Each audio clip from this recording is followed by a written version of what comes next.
Tantor Audio, a division of Recorded Books, presents The Adjunct Underclass: How America's Colleges Betrayed Their Faculty, Their Students, and Their Mission, by Childress. Narrated by Bauer. Note on interview confidentiality. This book employs quotes from interviews I conducted with contingent faculty, postdoctoral researchers, graduate students, and college administrators. These quotes conclude with pseudonymous identifiers such as Paul, 10-year adjunct, or Mora, liberal arts college dean. These are designed to protect the identities of persons whose working lives would be made more difficult if their identities, type of school, or region were known. These pseudonyms are accurate only by the presumed gender of their first names, and not by the initials or presumed ethnicity. Preface. This is how you kill a profession. How did we discard the idea of college faculty? That is, how did we decide to systematically eliminate an entire class of professionals whom we once entrusted to conduct the final distillation of our children into capable, confident adults? How did we come to decide that college teachers didn't deserve job security, didn't deserve health insurance, didn't deserve to make more than convenience store clerks? It wasn't hard, really. We discarded college faculty in the same way that we discarded medical general practitioners, through providing insane rewards to specialists and leaving most care in the hands of paraprofessionals. We discarded college faculty in the same way that we discarded cab drivers, by leveling the profession and allowing anyone to participate, as long as they had a minimum credential and didn't need much money. We discarded college faculty in the same way that we discarded magazine and newspaper writers, by relabeling the work content and its workers content providers.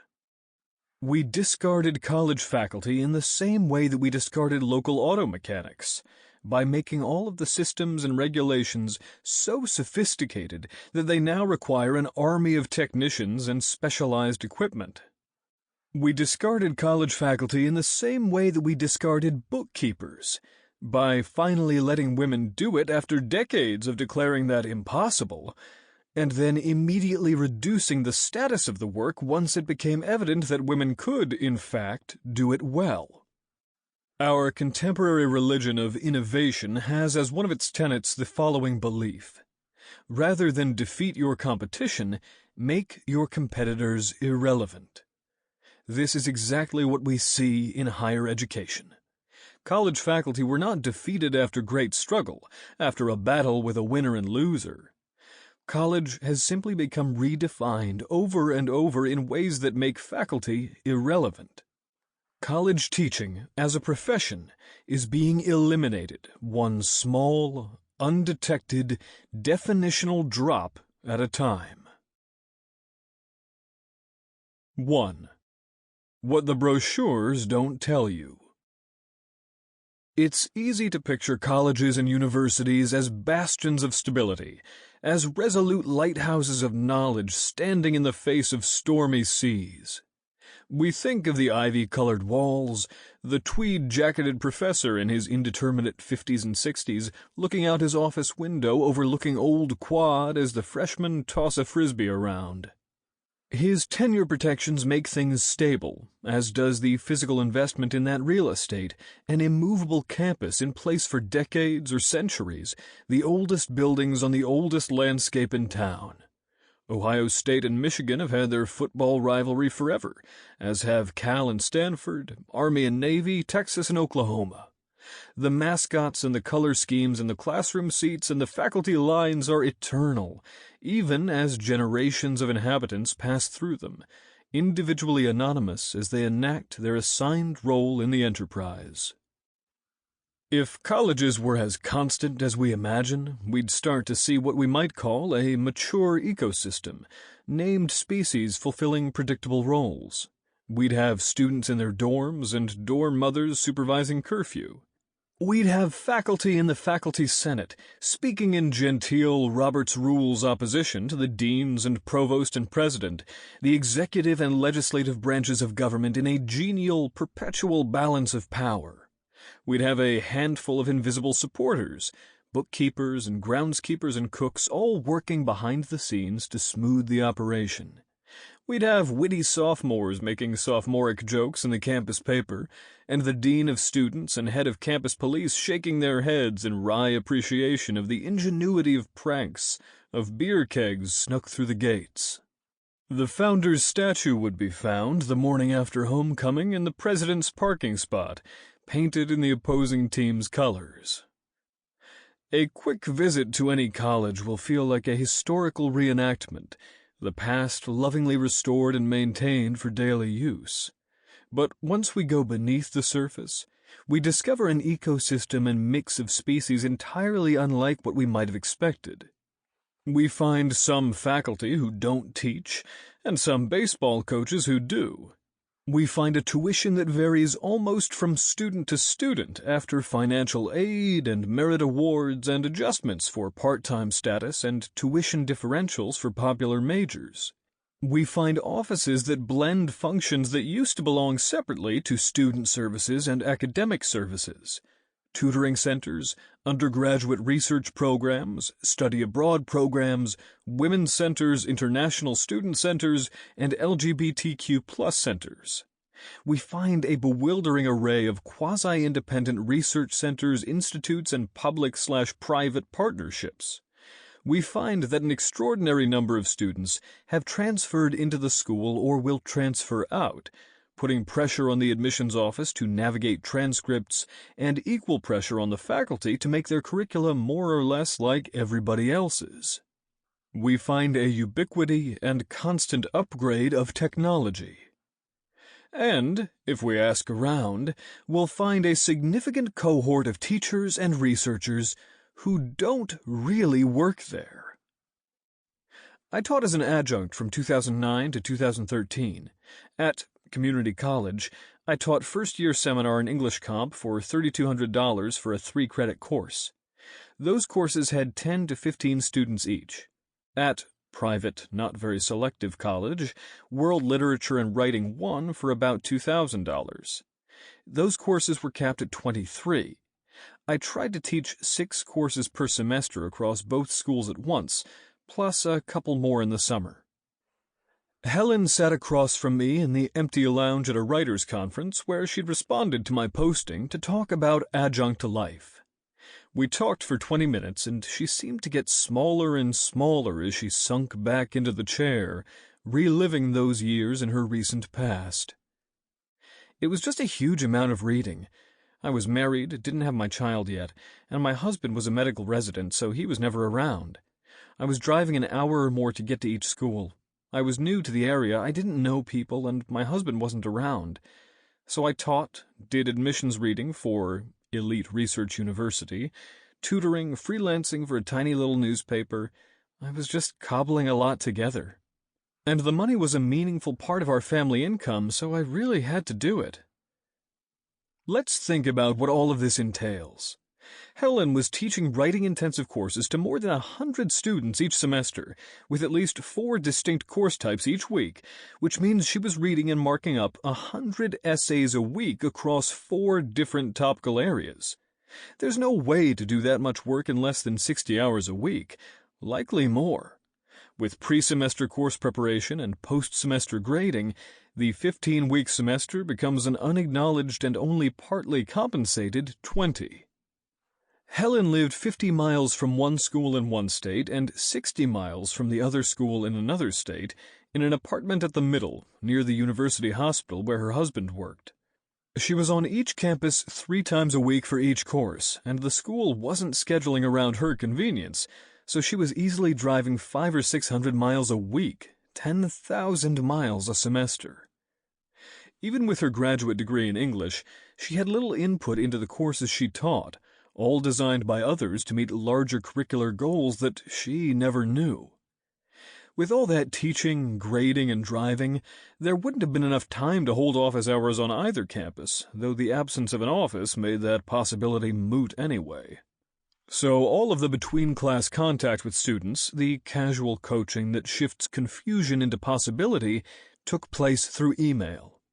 Each of what could have been brief conversations became a series of carefully crafted writing projects of their own, adding more time to the week. For all that, she made about 30 grand a year, with no contribution to health care or retirement, no provision of computer or software. It was a stipend that required her to find even more pickup jobs, reading admissions essays, working in a tutoring center, and writing news features. This is not a recipe for the attentive, patient mentoring of young minds. These are not working conditions that allow for either student or instructor to explore promising side roads, to make false starts that later pay off in surprising ways. This is simply the provision of a product at lowest cost. Every year, the nearly 5,000 colleges around the country send out glossy brochures to anxious high school juniors and seniors in an effort to lure some fraction of them to their institution. They feature photographs of their most beautiful undergraduates on the most beautiful corner of the quad, photographs of those same beautiful students standing one-on-one beside their most attractive faculty in a laboratory. The best features of the institution's surrounding landscape, mountains or forests or urban hipster coffee shops, are prominent. If there's snow in any photo, someone is skiing on it, not slipping across it in a parka with an armload of books. These documents are obviously sales tools like the dealer's brochure for the Toyota Camry or the Ford F-150. And just as those brochures never show the less appealing aspects of car ownership, cars idling in big city commutes, or drivers idling in line at the DMV, there are things about the college experience that are never included in the recruitment material. For example, the highly selective research university, the one for stellar students, the one with the world-class faculty, won't tell you that your daughter's early courses in academic writing, mathematics, and world languages will almost certainly be taught by someone other than a permanent faculty member. The brochures from the innumerable lesser-tier schools, the ones that promise upward mobility and access to careers, won't tell you that the majority of your son's faculty will be temp workers.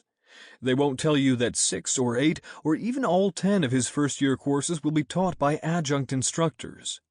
They also won't talk much about the related facts that your son will be only 75% likely to begin his second year, maybe 50% or less likely to graduate. Maybe, at the schools most reliant on temp faculty, a lot less likely. Any college is a significant business enterprise, with photogenic buildings and grounds, high-performance computing systems, extensive athletic programs, helpful staff in accounting and food service and financial aid, even the advertising team that produces the lovely brochures. Expenses that are permanent and unchanging, and easy to market to eager families. The paradox is that the most basic, fundamental feature of college, young people learning from serious thinkers, is the least stable business element, subject to last-minute ad hoc decisions. There are innumerable terms in use for the vast army of temp labor within higher ed. Adjunct faculty, part-time lecturer, visiting scholar, postdoctoral fellow, professor of the practice, artist in residence.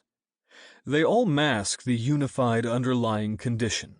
Working course by course or year by year with no guarantee of permanence, often for embarrassingly small stipends and often for no benefits.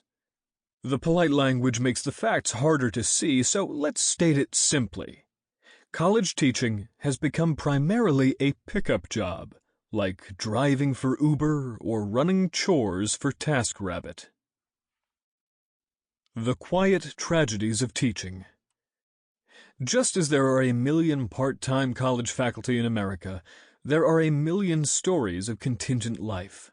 All you have to do is run a Google search using adjunct, postdoc or contingent as the first term, and working conditions, crisis, or abuse as the second term.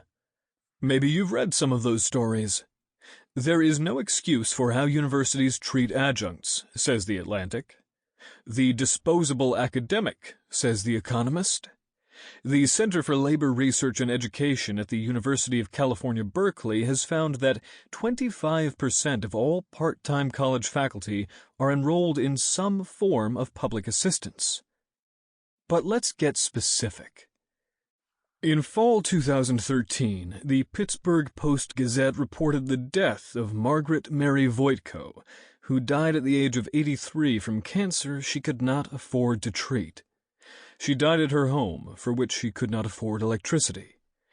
She had taught French at Duquesne University for 25 years, never making more than $20,000 a year for her 6 or more courses, and never receiving health benefits or retirement contributions. In fall 2017, the San Francisco Chronicle reported that Ellen Tara James Penny, a professor of English at San Jose State University, slept in her car while teaching her 4 courses per semester. After class, James Penny said she often drives to a parking lot to grade papers. When it's dark, she'll use a headlamp from Home Depot so she can continue her work. At night, she'll repark in a residential neighborhood and sleep in her 2004 Volvo. She keeps the car neat to avoid suspicion. A month later, The Guardian upped the ante with a story of a middle-aged adjunct who's turned to sex work to augment her insufficient piecework income. She first opted for her side gig during a particularly rough patch several years ago, when her course load was suddenly cut in half and her income plunged, putting her on the brink of eviction. In my mind, I was like, "I've had one-night stands. How bad can it be?" she said. And it wasn't that bad. The stories are all around us, maybe parked at the end of your street. Throughout this book I'll add to them, for all the good it does. Here, for instance, is the story of Nicole, who was raised in France, achieving both an MBA in finance and a doctorate in art history from prestigious schools. At 24, she was on the fast track to intellectual success, major curatorial publications on 2 continents in 2 languages within the first year after her dissertation. I heard her joy in the work within moments of starting our conversation. This is a life investigation. It's my way of being. I've always worked hard. I love to teach, to have the conversations. I really like being in the classroom. But she came to the United States with her American husband so that he could go to graduate school in New York City, and the wheels came off. I was hired by a friend as a full-timer in design at a private college in New York. Other teachers there were from Harvard, Columbia, but the school went bankrupt. So I started at another private design college in a different state, a 4-hour train ride away, part-time in 2006. Also at local community college part-time, summer classes at major research university.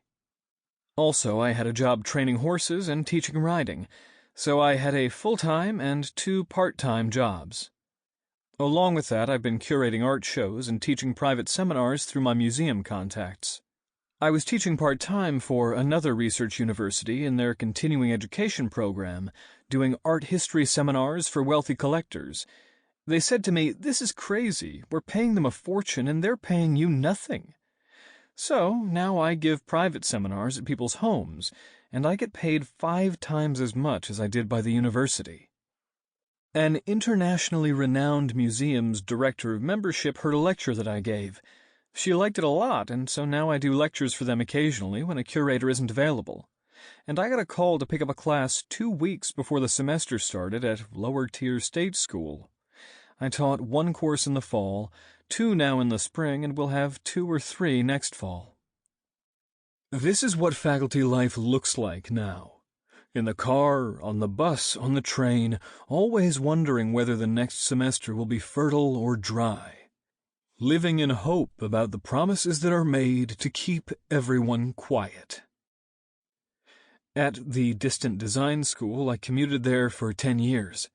I maxed out as a part-timer, taught the maximum number of credits. I told them I wanted a full-time position, and they told me there was no money to create that. So I quit in summer 2016 after 10 years. Then they got the money to create the tenure-track position, and I've applied. At the current low-ranked state school, there may be a tenure-track line ahead. Nicole is still positioning herself for a permanent faculty job, though she knows her sell-by date has long expired and her elite dissertation research is 15 years in the past. But even though that hope endures, she's increasingly clear-eyed about her future, and what she sees as the future of the institutions for which she works. Getting part-time jobs is easy, but real jobs all go to people with political links within the departments. There's a real catch-22 for publishing when you're an adjunct. You have to travel to do your research, to go to archives, you have to travel for conferences, but instead you take summer jobs. There's no time and no money to publish. I'm already middle-aged. I need to start functioning in a different world. I don't believe that universities will ultimately need tenured faculty. I had students who asked me about going on to PhD programs, and I always dissuaded them from doing it. My generation is being sacrificed, being crucified for the decisions made by others. There's no value placed on the PhD, and I always discourage my students from doing it. If you need it for your own intellectual life and you're independently wealthy, then fine, go for it. But otherwise, forget about it. Right away. The part of tuition that goes to professors is ridiculous. Students may pay a total tuition of $6,000 per class, and you get $100. What else are you in university for but to take classes from professors? The majority of the tuition should go to that. With a PhD, whatever ways to express yourself get no money. You publish, you get 10% of that. You teach, you get a tiny percentage of that. The work is an accumulation of undervalue of your production. And this is the compact we've agreed to, that's commonly accepted. We spend 10 years doing research, and we get a fraction of what people make for half of the preparation. Maybe it's good that the system is coming to a crash. Story problem. When does 80 equal 9? Here's another story. A friend of mine, Jane, took a job teaching one master's level course in New York City while also teaching in Boston, reading student papers on the Bolt bus 4 hours each way, staying overnight on her mom's couch in New York. At age 60, she was really beyond the age when an accomplished scholar with a PhD should be sleeping on mom's couch. The New York school had a unionized faculty, and the union had negotiated pay for adjuncts as well, with levels based on credit hours of teaching experience. So when Jane got the contract, her years of teaching translated to a pay rate of a little over $80 an hour. That sounds pretty terrific, but it wasn't. Let's explore how $80 an hour works out to be less than minimum wage. The stipend was calculated at $80 per contact hour.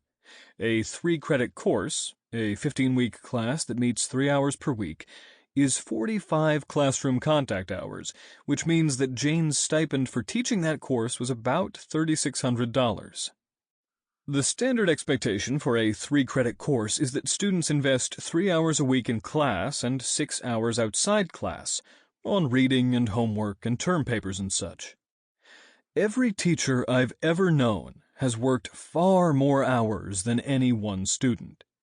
Between writing the next session's notes and rereading sections of the next book and reviewing and coaching on draft papers and writing emails of encouragement or praise or threat of failure, I've personally never had fewer than 5 hours outside class per one in it.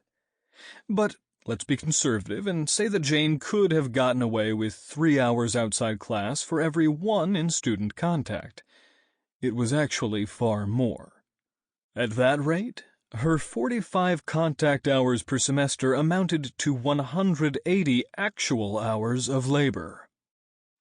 All of the course preparation, creation of the brand new syllabus, selection of readings, coordination with the department chair over learning goals, coordination with the IT department over getting materials onto the course management system, was outside the 15-week window. It was work provided for free. Let's be conservative there as well and call it another 80 hours of course development. Then there's the end of the semester, the grading of final papers or final exams, the agonizing over assigning final grades, the collection and archiving of student work for the college's records. Another 80 hours for that, also outside the window. More free work. Plus the generic email blizzard from the college itself, more or less non-stop, from the department chair and human resources and the registrar. So the figure of 45 contact hours is a fiction that conceals 350 hours of work, maybe 400, and maybe more.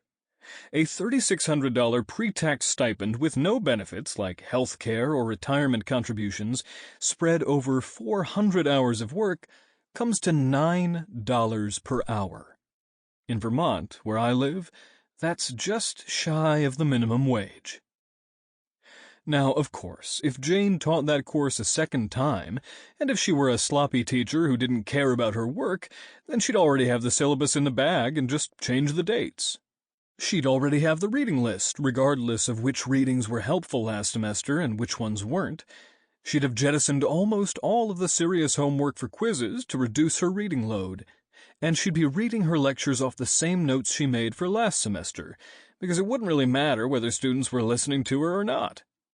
So now, in that least-effort scenario, which would probably result in terrible teaching evaluations and wouldn't get her rehired, Jane might get her workload down to maybe 250 hours for the course, for an hourly rate all the way up to $14.40 an hour.